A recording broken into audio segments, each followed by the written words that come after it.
1982, Michael Jackson had a wall in front of him. He was already famous, already charting. But there was an entire world of music and a brand new network built to broadcast it to millions that had quietly decided he didn't belong there. One song blew that wall down, not just for him, for every artist who came after him. This is the story of Beat It. And nothing in music, rock, pop, hip-hop, was ever quite the same again. Number 10, The Legacy. 3 years after Beat It hit number 1, something happened that could not have happened without it. 1986, Run DMC and Aerosmith, Walk This Way. Think about what that actually required. Two bands from completely opposite worlds walking into a studio together and making a record that hit number 4 on the Hot 100. Rock radio playing hip-hop on MTV next to rock bands, the wall between genres literally being torn down. They built a music video around that exact image, two bands on either side of a wall, and then Aerosmith broke through it.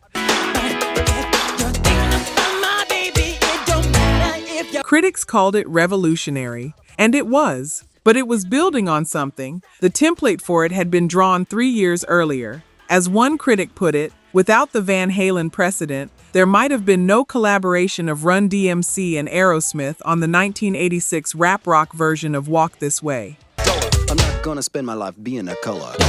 You agree with me? That's not a small thing. That's the entire architecture of genre-crossing collaboration, the creative DNA of what hip-hop and rock would become together, tracing a direct line back to October 4th, 1982, and 30 minutes in a studio in Los Angeles. Eddie Van Halen, who was already a heavy metal hero, became a bona fide rock star in a different way that night. And the seminal mashup ended up benefiting both parties involved. Jackson had a number 1 hit, and Van Halen had demonstrated that a rock guitarist could operate anywhere. And what it proved for Michael, permanently, irreversibly, was something he'd believed before anyone around him was ready to believe it with him. That there was no rule that said he couldn't be in that space. That the wall wasn't a natural boundary. It was a decision, and decisions can be reversed. Jackson performed Beat It on all of his world tours. At the 1992 Dangerous Tour, Slash joined him as the song's guest guitarist. The rock establishment kept showing up because Beat It had made a place for them to show up to. On a global scale, I'd rather hear both sides of the tale. See, it's not about races. After Michael died in 2009, Eddie said, "I had the pleasure of working with Michael on Beat It, one of my fondest memories in my career. Not one of his greatest solos, one of his fondest memories. A session he did for free, in secret, in 30 minutes. That changed what music was allowed to be." Number 9, The Concert. July 13th, 1984, The Victory Tour. The Jacksons performing across North America, 55 concerts to approximately 2.5 million people. Most of them came to see Michael, whose Thriller was still dominating the music world, one of the highest grossing tours ever staged at that point. And on that night, at Texas Stadium in Irving, Texas, a guest walked backstage that nobody in the crowd was expecting. A fluke of scheduling found Van Halen in town when Jackson, on the Victory Tour with his siblings as the Jacksons, arrived for that July 13 concert. Jackson and Van Halen were in the midst of huge years, riding high on the success of career-defining albums. There were no rehearsals. Let that land. the most technically precise rock guitarist of his generation, was about to walk out onto the biggest pop stage in the world and play a solo he'd last recorded in 30 minutes, 2 years earlier, in secret, for free. The Beat It section arrives, and before Eddie steps into the spotlight, Michael turns to the crowd. He says, "You got it, Eddie, Eddie, Eddie," and the lead guitarist of Van Halen walks out onto a Michael Jackson stage. Eddie was unable to join him on the next 2 nights, as Van Halen kicked off 3 sold-out shows at the Reunion Arena in Dallas the following day. 1 night, 1 appearance, and then gone. But think about what that moment was. It wasn't a PR arrangement. It wasn't a calculated industry move. It was 2 people who had made something together, accidentally, secretly, in 30 minutes, standing in the same spotlight to acknowledge what it had become. The rock establishment showing up for Michael Jackson, physically, in front of a paying crowd, in 1984. And if you've ever watched 2 worlds collide in a way that shouldn't have worked on paper, but felt completely inevitable once it was happening, that's the moment I keep coming back to. Because by July 1984, Beat It wasn't just a song anymore. It was proof. Proof that the wall between genres was always a choice, never a law.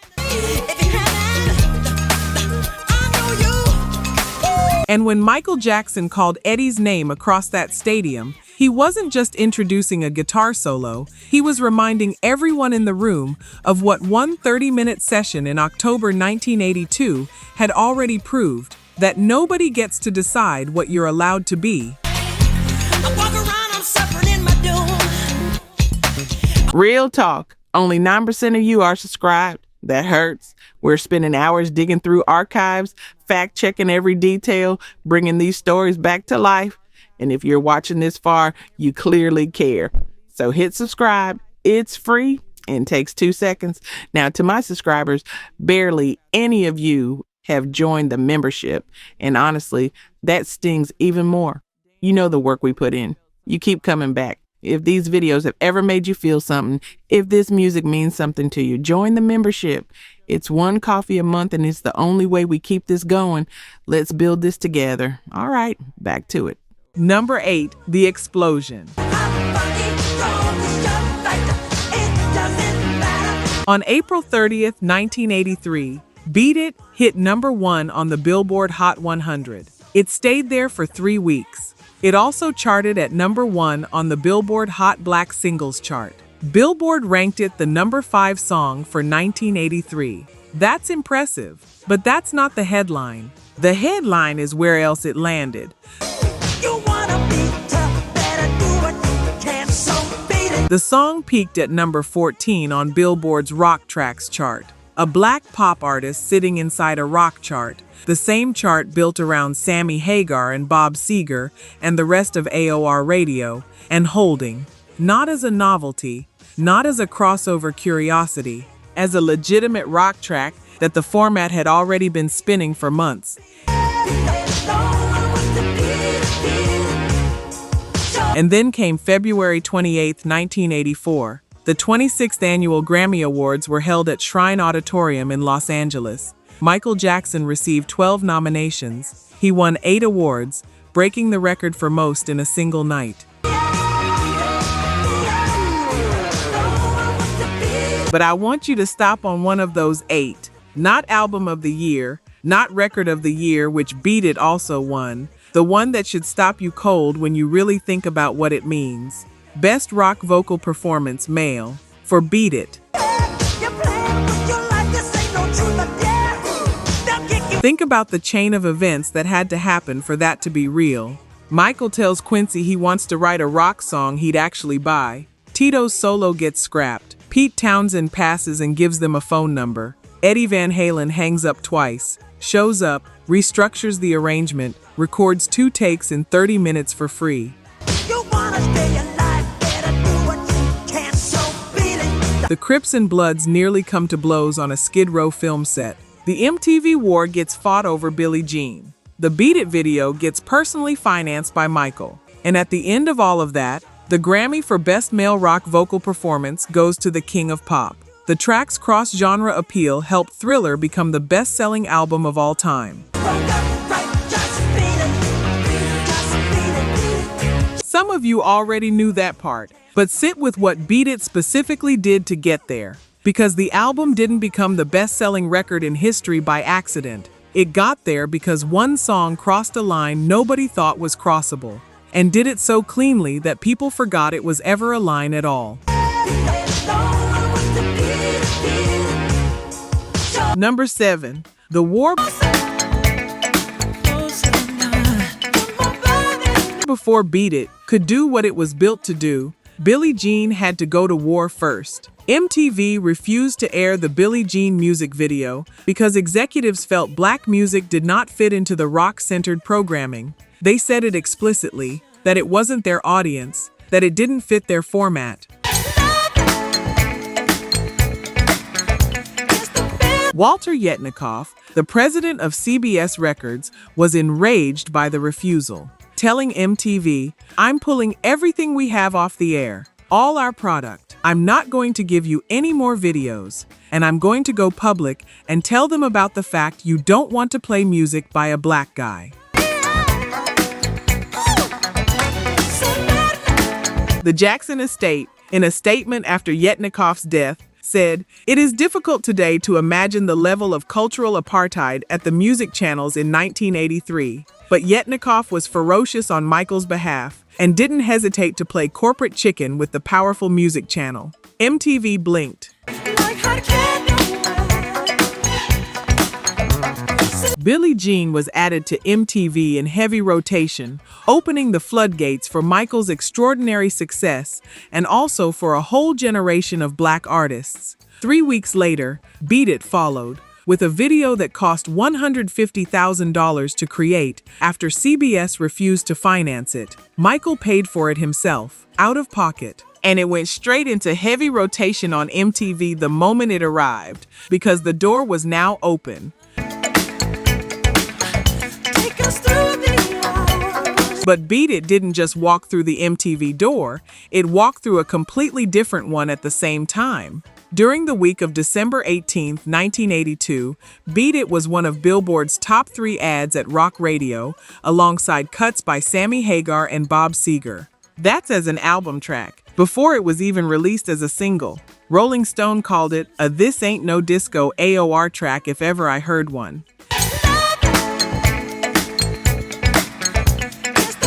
And if you were listening to rock radio in that stretch, late 1982, early 1983, you might have heard it and not immediately known who it was.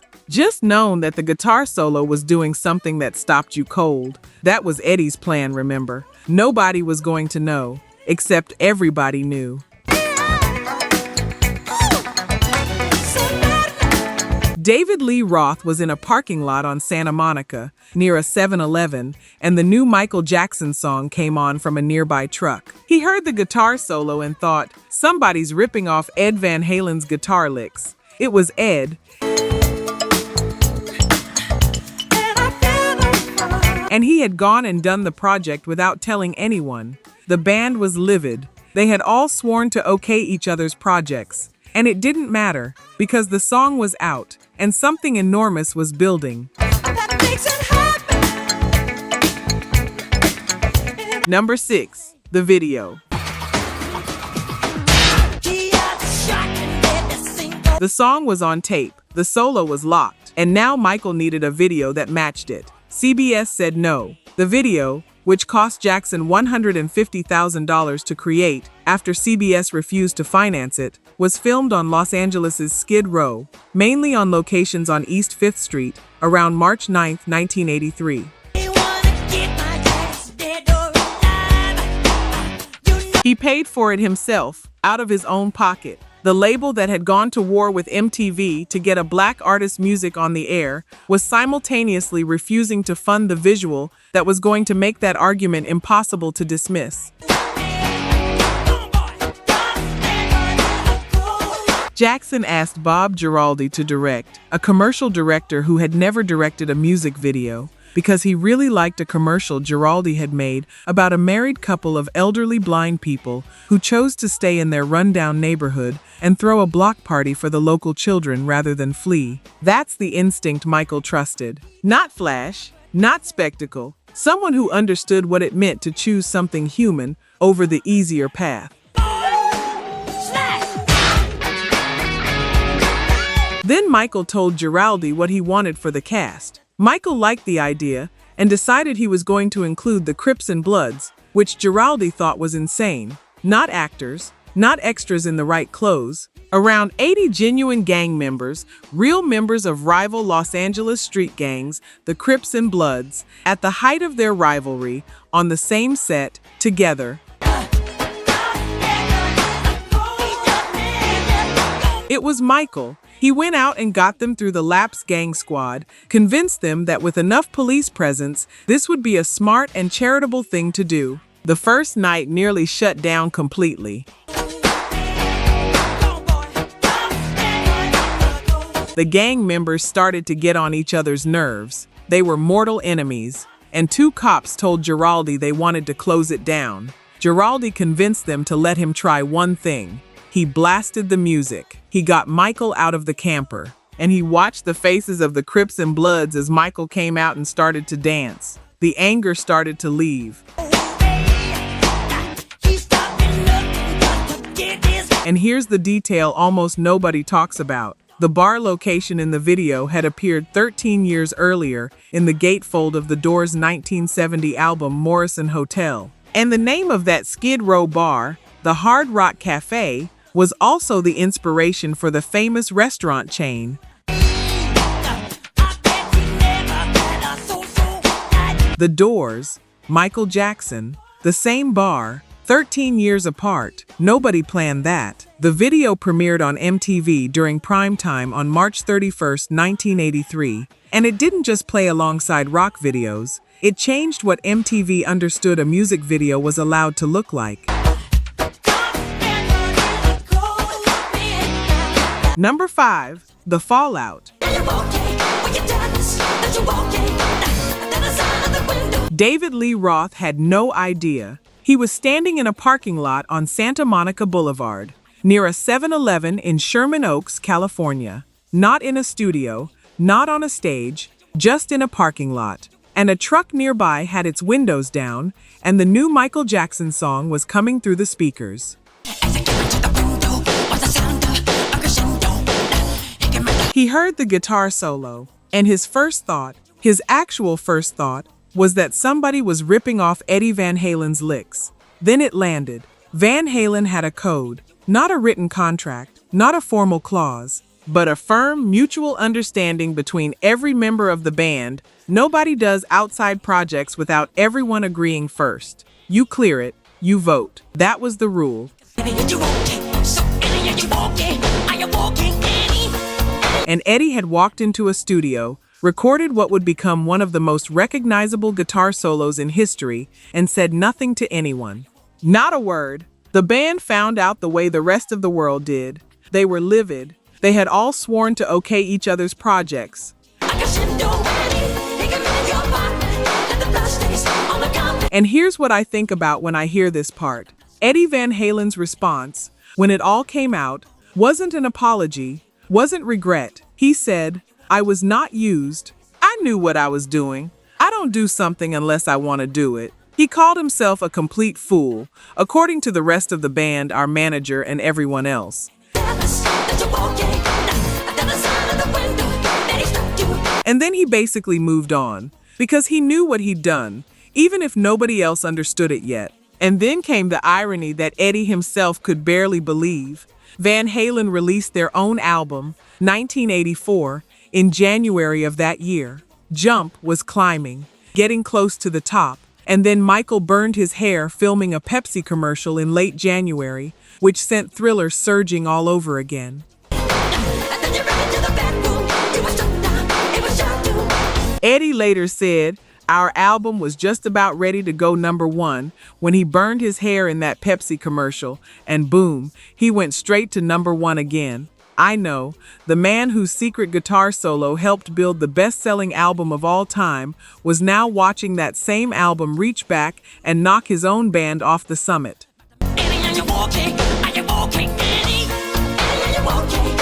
If you've ever done something for someone, not for credit, not for money, just because you knew it was right, and then watched it come back around in the most unexpected direction, you know that specific feeling. There's no clean word for it, there's just the story. Number 4, The Session.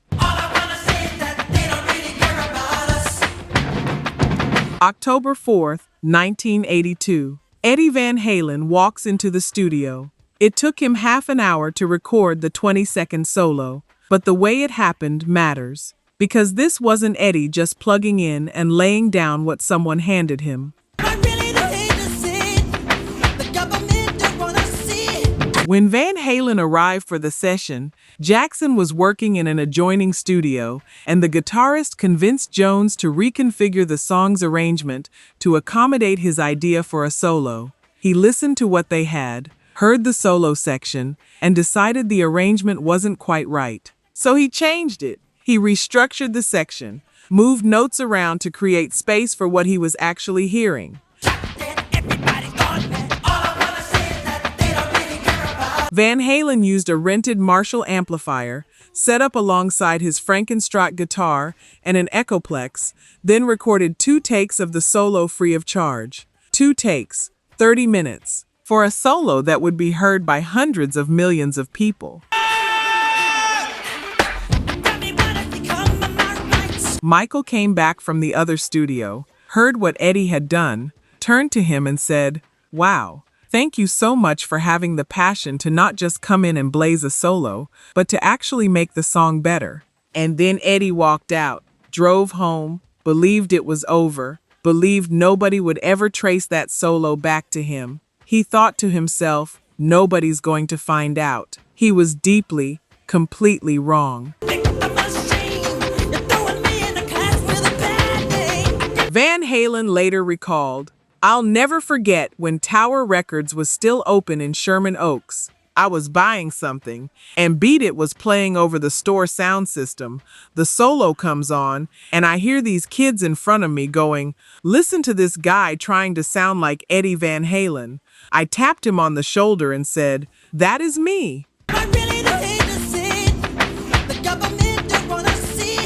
But before it got to Tower Records, it had to get past a different kind of wall. A corporate one, because the song could be perfect, and it was, and it still might never reach anyone. What happened next wasn't about music at all. It was about power, and one man in a suit who decided to pick a very specific fight.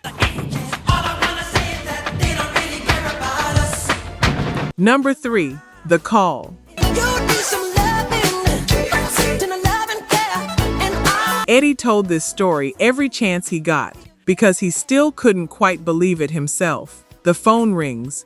Eddie's at home. David Lee Roth is somewhere in South America. Alex Van Halen is up in Canada. Mike is at Disneyland. Eddie picks up, and there's a voice he doesn't recognize. Crackling line, "Yo, Eddie?" He hung up. Figured it was a fan. Phone rings again. Same voice. This time Eddie shouts something unprintable and hangs up. Third ring. "Hey Eddie, it's Quincy Jones." And Eddie said, and he repeated this exact phrase every time he told the story, "Have I ever felt small?"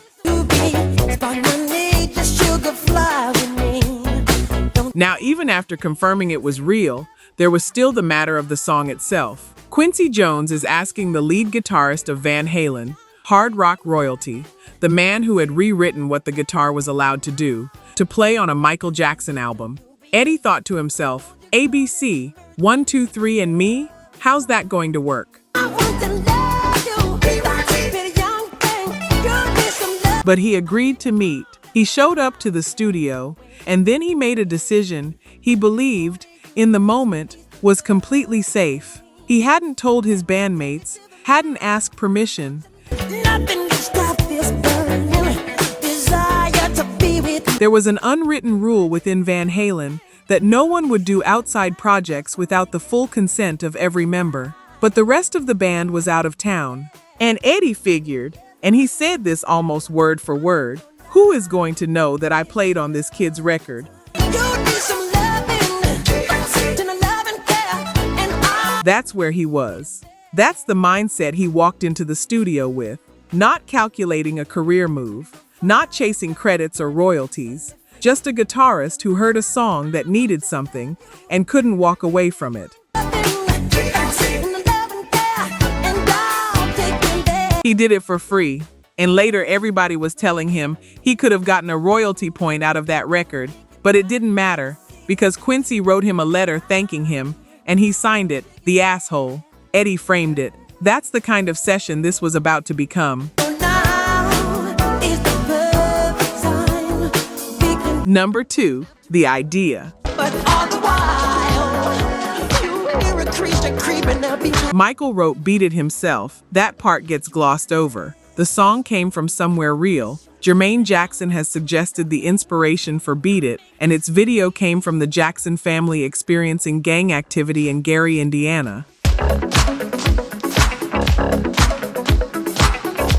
From our front window, we witnessed about 3 bad rumbles between rival gangs. This wasn't observed from a safe distance. This was the view from the living room. And what Michael believed, what he'd carried with him from those streets, was that walking away wasn't weakness. It was the hardest thing you could do. Don't want to see no blood. Don't be a macho man. That's not a rock star writing a tough guy anthem. That's a kid from Gary, Indiana, writing about something he actually lived near. This is just imagination. Girl. And if you've ever heard that song blasting from a car with the windows down and felt something urgent in it, something that made you move before you even processed the words, that's not an accident. That's where it came from. Quincy Jones wanted Jackson to write something like The Knack's My Sharona, that relentless, twitchy guitar riff that grabbed you by the collar. That's what he had in mind for the Thriller album, one song that could live in rock territory. And when Michael brought in Beat It, Quincy heard it immediately, but the solo wasn't there yet. Tito Jackson originally contributed a guitar solo, which was scrapped when Eddie Van Halen was called to perform the solo instead. Let that sit for a second. Tito came in, played a solo, and Quincy said thank you, but no. He needed something that would make a rock fan who had never once thought about Michael Jackson stop what they were doing and pay attention. So Quincy started looking. And the first name that came up, this is the part most people don't know, was Pete Townshend of The Who. Pete Townshend was asked, but he couldn't do it, so he suggested Eddie Van Halen. Stay with me on this one. Quincy Jones calling Pete Townshend about a Michael Jackson record, and Townshend saying there's exactly one guitarist who can do what this song needs, and giving him a number. Quincy picked up the phone, and what happened next, Eddie Van Halen would spend the rest of his career trying to explain. This is just imagination. Girl. Number 1, The Wall. You have to understand what 1982 actually looked like. Off the Wall in 1979 had proven Michael Jackson was something different. Don't Stop Till You Get Enough went to number 1. Rock With You went to number 1. The critics loved it. The fans loved it. But Quincy Jones looked at what they'd built and knew there was a ceiling they hadn't touched. In the early 1980s, radio was largely segregated, adhering to narrow programming based on racialized genres. MTV was strongly oriented toward rock, and rock was often synonymous with white, while R&B was synonymous with black. And if you were watching MTV back then, late at night, the blue glow in the dark, you know exactly what it was. Wall-to-Wall Rock, The Police, Def Leppard, Duran Duran, Pat Benatar. The network's position on black artists wasn't buried. When David Bowie pushed back on air in 1983 and asked why they weren't playing black artists, the VJ's answer was essentially that they didn't want to scare people in the Midwest. They said that, on television, about music. And mother always told me, be careful who you love. That's the landscape Michael Jackson was trying to build Thriller inside of. And here's what most people misremember. The first single was The Girl Is Mine, a duet with Paul McCartney. Listeners weren't impressed. Critics predicted the album would be a disappointment. The public felt Jackson and Quincy had created a song for the white pop audience. It peaked at number 2 on the Hot 100. Not bad, but not the thing that was going to tear anything down. The album was moving. It sold well, but it wouldn't be until Billie Jean, the second single, was released on January 2nd, 1983, that things really started to take off. And even then, even with Billie Jean climbing, that wall of rock radio and MTV was still standing. She told me her name was Billie Jean, and she caused a scene. Then Jackson challenged and ultimately demolished this logic with Thriller. It wasn't only that his music featured rock icons like Paul McCartney and Eddie Van Halen, it was that his songs and videos were too good to be denied. But that second part hadn't happened yet. in the round, babe. Michael told Quincy something in the studio that would set everything in motion. He said he wanted to write the kind of rock song he'd actually go out and buy. Not rock adjacent, not a pop song with some guitar over the top, a real rock song. The kind where you feel the guitar in your chest before your brain catches up. But lands, go and dance on the floor, in the round. What he was about to write would require someone he hadn't called yet. And before we get to that call, know this. The first person to record the solo that would eventually sit at the center of Beat It, it wasn't Eddie Van Halen. It was Tito Jackson. And Quincy said no.